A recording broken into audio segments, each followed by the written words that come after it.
오늘 우리에게 주신 하나님의 말씀은 출애굽기 28장 1절에서 14절 대제사장 의복이라고 하는 제목을 가지고 하나님의 말씀 보도록 하겠습니다. 한 절씩 교독하겠습니다. 너는 이스라엘 자손 중 내 형 아론과 그의 아들들 곧 아론과 아론의 아들들을 나답과 아비후와 엘르아살과 이다말을 그와 함께 내게로 나오게 하여 나를 섬기는 제사장 직분을 행하게 하되 내 형 아론을 위하여 거룩한 옷을 지어 영화롭고 아름답게 할지니 너는 무릇 마음에 지혜 있는 모든 자 곧 내가 지혜로운 영으로 채운 자들에게 말하여 아론의 옷을 지어 그를 거룩하게 하여 내게 제사장 직분을 행하게 하라. 그들이 지을 옷은 이러하니 곧 흉패와 애복과 겉옷과 반포 속옷과 관과 띠라. 그들이 내 형 아론과 그 아들들을 위하여 거룩한 옷을 지어 아론이 내게 제사장 직분을 행하게 하라. 그들이 쓸 것은 금실과 청색, 자색, 홍색 실과 가늘게 꼰 배실이니라. 그들이 금실과 청색, 자색, 홍색 실과 가늘게 꼰 배실로 정교하게 짜서 에봇을 짓되 그것에 어깨바디 둘을 달아 그 두 끝을 이어지게 하고 에봇 위에 매는 띠는 에봇 짜는 법으로 금실과 청색, 자색, 홍색 실과 가늘게 꼰 배실로 에봇에 정교하게 붙여 짤지며 호마노 두 개를 가져다가 그 위에 이스라엘 아들들의 이름을 새기되 그들의 나이대로 여섯 이름을 한 보석에 나머지 여섯 이름은 다른 보석에 새기라. 보석을 새기는 자가 도장에 새김같이 너는 이스라엘 아들들의 이름을 그 두 보석에 새겨 금태를 물리고 그 두 보석을 에봇의 두 어깨바지에 붙여 이스라엘 아들들의 기명 보석을 삼되 아론의 여호와 앞에서 그들의 이름을 두 어깨에 메어서 기념이 되게 할지며 너는 금으로 태를 만들고 순금으로 노끈처럼 두 사슬을 닦고 그 따은 사슬을 그 태에 달지니라. 아멘. 자, 오늘은 대제사장 복장이 이제 시작이 됩니다. 먼저 이 제사장이 될 수 있는 사람은 아론의 후손으로서 이스라엘 자손 중에 아론과 그의 아들들 4명이 있었습니다. 그 4명의 이름이 나옵니다. 세트로 외우는 게 좋겠죠. 나답과 아비후. 나중에 나답과 아비후는 일찍 죽기 때문에 제사장 역할을 제대로 하지를 못하죠. 왜냐하면 제사장이 위임식 기간 동안 죽게 됩니다. 그리고 그 다음 이제 엘르아살과 이다말 두 사람이 제사장을 이루게 되고요. 그와 함께 내게로 나오게 하여 나를 섬기는 제사장 직분을 행하게 하되 제사장이라고 하는 직분이 기름 부음 받은 자로서 제일 먼저 세워진 직분입니다. 어떻게 보면 우리로 치자면 사법권자라고 할 수가 있죠. 하나님 앞에 나아가기 전에 하나님과 우리 사이를 이어주는 역할을 할 뿐만 아니라 하나님의 말씀을 우리에게 지키게 할 수 있는 여러 일들을 행할 수 있는 일들이 바로 제사장입니다. 그러니까 제사장 우리가 그냥 성경에 나온 것처럼 제사만 드린다고 생각을 하는데 그것만은 아닙니다. 하나님께는 제사를 드리고요. 그리고 우리에게는 하나님 주신 말씀을 가지고 실행하게 하는 사법권도 함께합니다. 그래서 우리를 의롭게 하는 일들을 감당하는 것이 제사장이 하는 일이라 할 수 있습니다. 그리고 내 형 아론을 위하여 거룩한 옷을 지어 영화롭고 아름답게 할지니 제사장 직분을 행할 때 제일 먼저 하는 것 중에 하나가 의복을 입히라는 것입니다. 옷을 통하여 그를 구분하는 일들을 행하라 라고 말하고 있습니다. 자, 이렇게 의복을 짓는데 이 의복이 과연 어떤 의미가 있는가 하는 부분들 한번 간단히 보도록 하겠습니다. 의복이라고 하는 것들은 마태복음 22장에 보면 잔치비유가 나죠. 사람들이 초청을 했더니 나는 뭐 논도 사야 하고 밭도 사야 하고 송아지도 사고 결혼도 했고 하면서 각기 그 핑계를 대고서 오질 않습니다. 그때 들로 산으로 다니면서 누구든지 데리고 와라. 근데 그 뒤끝이 좀 이상해요. 다 데리고 왔는데 어떤 한 사람이 의복을 입질 않았어요. 그래서 마태복음 22장 12절에 보니까 친구여 어찌하여 예복을 입지 않고 여기 들어왔느냐 하니 그가 아무 말도 못하거늘. 우리가 아무나 올 수는 있지만요, 들어오기 전에 예복을 입고 들어와야 돼. 옛날에 잔치자리에서는 예복을 입는 예들이 있었나 봐요. 한마디로 이스라엘 그 예배 처소에 가면은 지금도 사마리아인들 6월절에 제가 가봤는데 모두 입는 예복이 있더라. 그 예배 오면은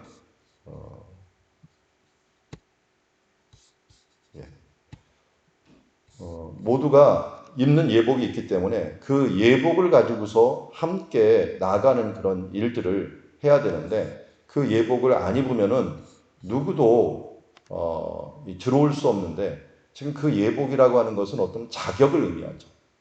누구나 올 수 있어도 최소한 들어오려면 최소한의 자격이 있는데 그게 바로 의복을 입는다라고 하는 예복을 입는다라는 것이고요.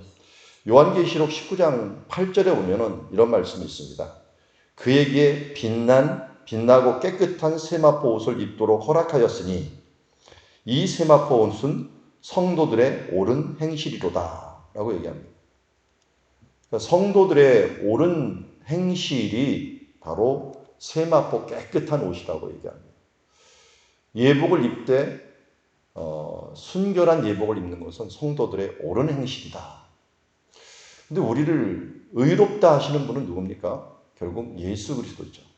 그래서 우리가 의복을 입는다라고 하는 것은 예수 그리스도의 보혈로 말미암아 우리가 거룩한 사람이 되었다. 그래서 여기 지금 우리가 의복을 얘기를 하지만 마지막 하는 것이 피뿌림입니다. 피가 예수 그리스도의 피로서 우리가 정결케 되는 것이죠. 자, 그런 기본적인 의미를 가지고 함께 보았으면 좋겠어요. 3절에 보니까 너는 물은 마음에 지혜 있는 모든 자, 내가 지혜로운 영으로 채운 자들에게 말하여 아론의 옷을 지으라고 얘기합니다. 그래서 내게 제사장 직분을 행하게 하라.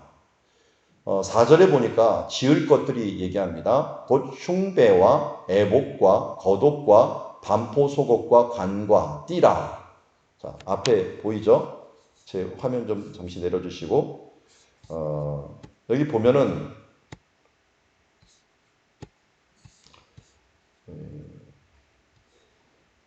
옷을 짓는데 곧 흉배라고 얘기하고 있어요. 흉배는 요 앞에 있는 흉배입니다. 흉배고 그 다음에 에봇이라고 하는 것은 여기 있는 조끼인데요. 긴 조끼 이 부분들을 에봇이라고 부르고 있고요.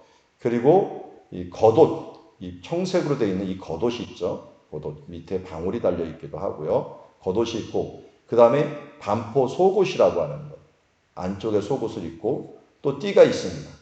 띠가 있고 이 위에 관이 있죠. 관. 그래서 요런 몇 가지 안 되는 거지만 이 부분들을 만드는데요. 잘 보면은 이게 재료가 어디서 썼던 것들이에요. 금실과 청색, 자색, 홍색 실과 가늘게 꾼 배실 그리고 금실과 청색, 자색, 홍색 실과 가늘게 꾼 배실을 정교하게 짜라라고 하는데 여기에 있는 이 에봇을 짤 때 뭐 이런 띠뿐만 아니라 이런 부분들을 짤 때요. 청색, 자색, 홍색 실이 어디에 쓰였습니까?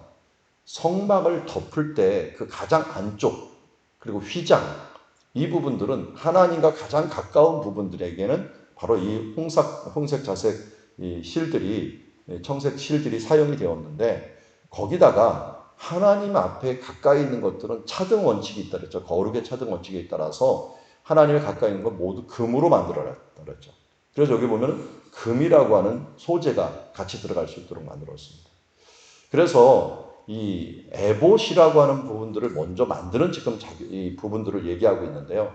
이 에봇이라는 뜻 자체가 좀 어디서 왔는지 불분명하지만 아람어나 이런 데를 좀 참고할 때 이 에봇이 성막을 이 사람의 몸에다가 옮겨놓는 그래서 성막을 몸으로 가져오는 하나의 샘플로 모델로 가져오는 그런 역할을 한다. 그러니까 한마디로 제사장 옷은 성막을 압축해 놓은 거예요. 그래서 대제사장이 딱 입는 이 에봇의 옷은 하나의 성막과 같다. 그래서 하나님 앞에 한 사람이 전쟁으로 나갈 때 대제사장이 앞장서 나가면 한마디로 성막이 오지 못해도 이 에봇을 입고 나가면은 하나님의 성막이 오는 것으로 그렇게 알고 그 모델로 만들었다라고 봅니다. 실제로 이 앞에 있는 흉배 같은 이 부분들은 꼭 지성소 같아요. 왜냐면 지성소 안에 이 우림과 둠빔이 있어갖고 언약궤 두 돌판이 있었잖아요. 여기도 두 돌을 집어넣어요. 돌을 두 개를 딱 집어넣고 그것을 갖고 그 판단하고 결정을 하거든요. 그러니까 언약궤 두 돌판의 말씀에 따라서 우리가 살아야 되는 것처럼 여기 있는 흉배에 있는 그 말씀에 따라 살아야 되고 그것을 바치고 있는 그것이 성막의 금으로 태를 둘렀던 그 모습처럼 되어 있는 것을 보게 됩니다. 그래서 이 지금 아론이 입었던 이 대제사장의 옷은 성막의 압축판이다 이렇게 생각하시고 그리고 어디서나 하나님의 임재, 그러니까 성막이 하나님의 임재잖아요. 하나님의 함께하심이잖아요. 그러니까 내가 하나님의 임재함을 짊어진 거죠. 그러니까 한마디로 나중에는 우리가 움직이는 성령의 전이 되잖아요. 성령이 우리가 임하심으로 성령이 된다는데 사실은 이 에봇이라고 하는 것들 제사장의 이 옷이 결국은 움직이는 성전이었다라는 것을 우리는 알 수가 있습니다. 그래서 이 부분들 좀 자세히 보면 이렇게 합니다. 먼저 어깨바지 둘을 달아. 그런데 어깨바지라고 하는 건 이 부분이죠. 어깨바지 둘을 이제 만드는 겁니다. 둘을 다는데 에봇 짜는 법으로 금실과 청색, 홍색 실과 가늘게 본 배실로 에봇의 정교하게 이것을 붙입니다. 그리고 이 위에 노란 호마노죠. 호마노가 노란 건가요? 여기 붉은색으로 그려놨는데 자, 호마노가 있습니다. 호마노 두 개를 가져다가 그 양쪽 어깨 위에 대는 걸로 하고요.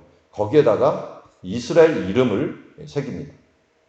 그들의 나이대로 6 이름을 한 보석대로 그래서 루벤부터 시작을 해갖고 6 이름을 한 보석에 나머지 이름은 또 다른 어깨 그것을 새겨갖고 이렇게 세워 놓습니다. 그리고 보석을 새기는 자가 도장을 새긴 것 같이 너는 이스라엘 이름들을 그 보석 위에 새겨 하면서 도장 새기듯이 이것을 하나님의 인처럼 이것을 새겨 놓습니다. 그러니까 도저히 지워지지 않도록 인으로 새겨 놓고 이것을 두 보석을 에봇의 두 어깨바지에 붙여 이스라엘 아들들의 기념 보석으로 삼되 아론이 여호와 앞에서 그들의 이름을 그 두 어깨에 메어서 기념하게 될지며 너는 금으로 태를 만들고 순금으로 노끈처럼 여기 있는 두 사슬로 그 따은 사슬을 그 태에 달지니라 라고 말하고 있습니다. 자, 이렇게 함으로 결국은 이스라엘을 짊어지는 거죠. 그러니까 제사장은 이스라엘을 대표할 뿐만 아니라 이 앞에 하나님의 성막, 하나님의 임재함, 하나님의 결정권 이 모든 것을 가지고 나가는 것을 봅니다. 그래서 이 에봇을 입은 제사장이라고 하는 부분들은 이스라엘의 하나님이 함께 하시며 또 우리가 성막이 모두 다닐 수가 어디든 다닐 수 없을 때 전쟁할 때나 이 적진 앞에 이 제사장이 앞장서 갖고 가는 모습들 그 모습을 통해서 하나님이 함께 하심을 보여주는 것이라 할 수 있습니다. 자, 그래서 흉배는 안 달았지만 이 다윗과 같은 경우도 하나님 앞에 에봇을 입고 춤을 췄다라고 하는 표현을 하고 있어요. 그래서 언약궤가 앞장서 막 갈 때 춤을 추면서 나아가는 모습을 볼 수가 있고요. 그리고 이 하나님 앞에 이 이스라엘을 인같이 여기다 짊어지고서 하나님의 대표자로서 나가는 걸 봅니다. 우리 코로나19를 당하면서 제가 많이 사용했던 말씀이 베드로전서 2장 9절 말씀이에요. 그러나 너희는 택하신 족속이요 왕 같은 제사장들이요 거룩한 나라요 그의 소유된 백성이니 이는 너희를 어두운 데서 불러내어 그의 기이한 빛에 들어가게 하신 이에 아름다운 덕을 선포하게 하려 하심이라. 하나님께서는 우리를 택하신 족속에서 끝나는 것이 아니라 왕 같은 제사장이 되게 하셨습니다.